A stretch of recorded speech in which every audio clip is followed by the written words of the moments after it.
What is up, guys? Welcome back to another video. It's another day on the 330 missile, whatever you want to call it. This car needs a name. I don't know what we're going to call it yet, but it needs a name. But today we are going to be tackling the coilovers because the ones on this car are crusty. They were seized when we got them and we had to spend hours trying to bloody unseize these. But yeah, so we have got some new coilovers for it. Got some new max speeding rods, SP1s. Let me just unbox these quick.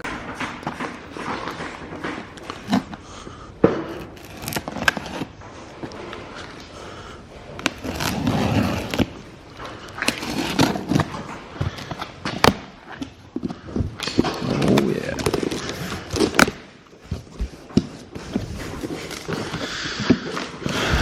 Some new adjusters. I always lose these things. Press your stickers. You ready? Ta-da! So these are the SP1s. They're the same ones that we've got on the purple car, just these are blue, but they're the same ones. Let me take the packaging off quick. So here they are.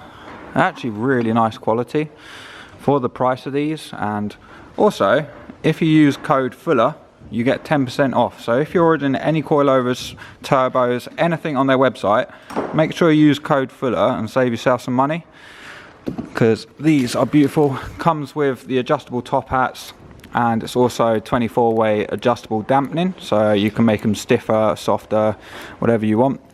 But yeah, you can adjust the camber as much as you want as well, which is super handy, because the ones that are currently on the car are just running stock top hats, so there's no camber adjustability. But with these, we've got all of the adjustability. All of the adjustability. And then we've got the rears here as well. There we go. The nice thing with these as well is you can adjust the actual height of the shock so that you don't get all that droop when you jack up your car and your wheel drops right down. You can get rid of all of that with adjusting this. And they've got a cover on them now to protect any dust ingress. Same as the fronts, fully adjustable, 24-way. Lovely bit of kit. We've got adjusters for the rear springs as well. We normally don't run these just because we want to run extra low, and we just run the springs. But yeah, I kind of like the blue actually. On mine I've got the yellow, but the blues are actually really nice, to be fair. Ross is just cracking on, taking the old coilies off. The old crusty boys are going to go straight in the scrap pile. Yeah. Going to drive like a no weapon, mate. On E36s, it's probably one of the easiest cars to change shocks on. Look at these old crusty things. They are proper rotten. It's literally 2 bolts, one there, obviously from the back side, yeah, one there, and then one there, and then you've got 3 on the top, and that's it. It's literally the easiest car to change coilovers on. Be good to get rid of these manky things. I mean, look at that. It's absolutely disgusting. To be fair, they're not leaking, so they're not blown, they're just really rusty. But get them fresh boys on. Something that I recommend you always do, always get some copper grease and just put it all over your threads, no matter what coilovers you're using. Trust me, it will save you in the long run. You don't want them getting seized up, because obviously dirt and stuff is constantly splashing on these, so just spray some copper grease on them so they're nice and free for when you come to adjust them. Looking lovely, lovely. Just gave the subframe a quick paint as well. Looks brand new. Russ is just removing the old engine mounts. I'm just getting rid of the factory throttle pedal because we're going drive-by-wire, so don't need any of this anymore. So I'll just take this out, and the previous person cut the carpet all weird, so I'll get rid of that as well. Alright, we're taking a little break from this one because we've got some cool new parts for the e36. Barbarian Racing have sent me some lovely spacers. Look at these bad boys. Like, I've had a lot of spacers and these actually look super nice if it ever focuses. They're like lovely CNC'd, you can see all the grooves from where it's CNC'd. These are 5x120 and they are 20mm spacers, and they adapt it to studs as well, so you don't have to do like, because obviously on BMWs you don't have studs, which is really annoying, but for drifting it's really nice to have studs so you can just whip the wheels on and off super quickly. But yeah, so we have a bit of a gap as well. It's kind of flush, but I want it to be nice, so this should fit up perfectly. Let's whip off this little wheel.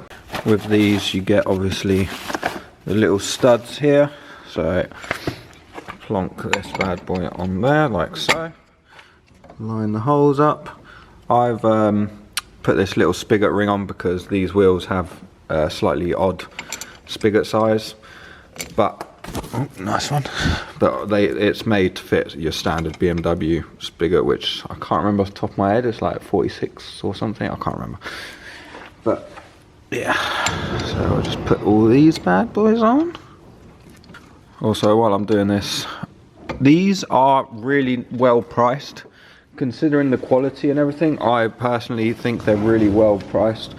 A lot of these spacers that come with studs and stuff are like crazy money, but these, I can't remember off the top of my head, but they're around 50 quid, which is really good because that's what you'd normally spend on just a spacer.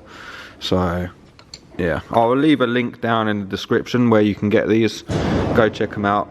They're a really nice company, super friendly. If you've got any questions, just drop them an email and they'll get back to you. But yeah, there we go. So now you have a stud conversion and a 20mm spacer. Perfect. Let's pop this wheel on and see what she looks like. There we go. Lovely jubbly. Much better. Slightly better fitment now. Probably could even go even bigger with the spacers, but I don't know how much this squats, so lovely jubbly. So make sure you check out Barbarian Racing, do some awesome bits. They do a bunch of other stuff as well, but link in the description, go check it out. Alright, so we're back on this thing. I've put loads of filler on everything and smoothened it all off. Now all I need to do really is just clean this and then paint it. We've got a cool colour picked out. I'm just waiting for the metal flake to arrive because we're going to do sparkly again. It's going to look sick. Now I just need to cut out that quarter because I've done the other side ages ago, but I ran out of time and didn't do the other side, so I'm going to do this side quick and then can mount the over fender up. But yeah, she is getting there. She's getting there. Alright, so we got it all primered the other night, so not too bad. And now it's time for the paint. The metal flake has arrived. It's probably not going to focus, of course. Why would it ever focus? But yeah, nice little metal flake there. And the base coat is going to be a metallic dark blue as well, very similar to this, so see how it comes out. Blind man would like to see it. Huh? A blind man would like to see it. Yeah, be bloody twinkly, wouldn't it? Should we just put the lot in? Put the whole 100 grams in as well. 100. Yeah. I think it was 100 that went in the bay, wasn't it? Or was it 200? I can't remember. Was it? Yeah. Send it. That's like just under a litre, that pot.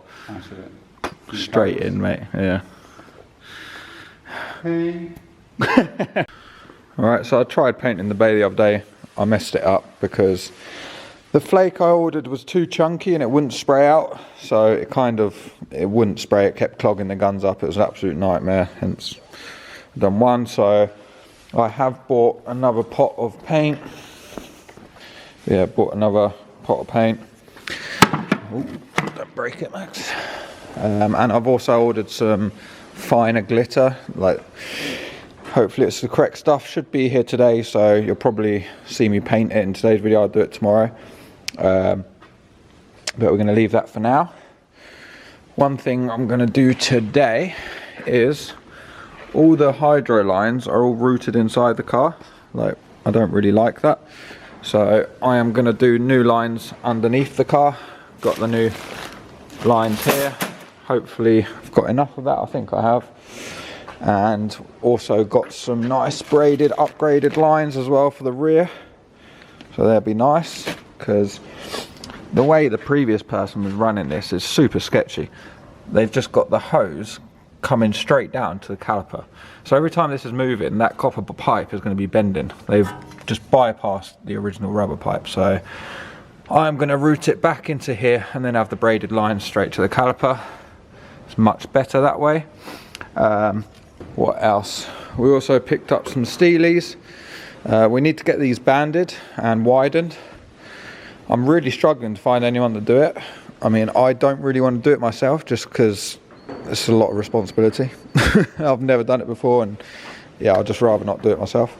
So if anyone knows anyone that can do these within sort of an hour or two drive of Brighton, let me know. I'll cash weight in, get these puppies done. I went round the car, put filler on certain bits where it needed it just so it's ready. We installed the Huxley Motorsport spoiler as well. We do have the whole kit over there, which I'll show you in another video, but yeah. I also got him a brand new hydro, and the previous person has mounted the hydro on that side, and both me and Mark like it on this side, so we're going to have it on that side. And obviously, yeah, new master. I've got all new gaskets as well for the engine. Got exhaust gaskets, rocker cover gaskets, oil filter housing gaskets, all sorts. So Ross is currently over here prepping it all. We temporarily put the M50 manifolds on just to stop water getting in there. This engine is completely covered in oil, like top to bottom. So we're going to give it a good old clean down and start fresh. Isn't that right, Roscoe? It's correct. It's correct. Welcome to the YouTube. People of the internet. People of the internet. And then we're going to take the old clutch, flywheel and everything off of the M52 and put it on here, because we're using the M52 get rag gearbox on this as well. So, yeah, old baby. So yeah, plenty to do. I don't know if I showed it already as well, but we built a cool little tyre shelf. We just ran out of wood, so we are going to make another shelf. But yeah, nice little tyre wall. And yeah, also this is for sale, £500 collected from Brighton. Come get it, come get it. It's taking up space, I want it gone. Can come with a gearbox for an extra 50 quid, so £550 for engine and gearbox. Yeah. Right, let's get onto these brake lines. Right, so I've done all the new brake lines. I ended up going through the cabin again, just because underneath there weren't any good way of mounting them without them being really close to the ground. Because obviously the factory ones go over the fuel tank, but I don't really fancy taking the fuel tank out. So I've gone back through the cabin, but this is getting an interiors car, so it will all be covered with the seats and everything. I haven't finished it off at that end just because I want to mount the hydro and then I'll do it. But yeah, I've got the T here. Obviously this is going to be filled in with a plate, so you won't even see that. And then got the new braided lines in there, and then it goes up around the back there and over, just so it's completely out of the way of everything. Yeah, lovely jubbly, mate. And Ross has been working on the engine. If it focuses, there we go. Got it all cleaned up, so it's looking lovely. He swapped over the engine mounts, so these are from the e36 M52 engine. They bolt straight up on there, so that makes it so the engine's in the right place for the gearbox. He's done that, and then he's just taken off the sump. If I can see it, he's got the sump off because on these are known to come loose, and then that is your oil pump, so then you lose oil pressure and your engine goes. So what I'm going to do, I'm just going to clean this up a bit and then put a couple welds around here. You don't want to go too mad, because if you get it too hot you can weaken the shaft, but just a couple tacks will do. And yeah, and put the sump back on, and then a few gaskets and that, but she's good. Having fun, Roscoe? Love it. Love it.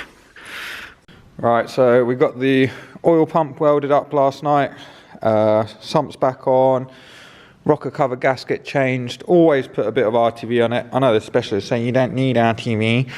Trust me, put some RTV around it as well. You might as well. Taking the oil filter housing off, because if you've got the engine out, you should do this, because there's a new one, obviously nice and rubbery. Look at this. See if I can do it one-handed.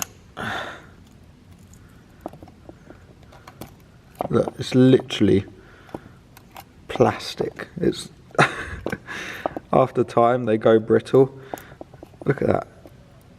Oh, that is probably the worst gasket I've ever seen. Look, it just breaks. And look, that's what it's supposed to be like, all rubbery. So yeah, change your gaskets. This was covered in oil. I mean, it's still not mint, but yeah. So I'm gonna do that quick. Finally got some paint laid down. Got the finer paint, sparkle glitter stuff. This one actually works, and I mixed it in there instead of there just in case it went wrong again, because that wasn't cheap. But yeah, I've just laid the base coat with the flake on it. It's not going to focus, of course, but it looks lovely. So twinkly. I mean, it looks like sandpaper at the moment, but it always does when you paint with flake. You just need to do a bunch of layers of lacquer now, and then she's a good one. Look lovely. Jesus, it's got so much flake that it's like it's making the camera bright.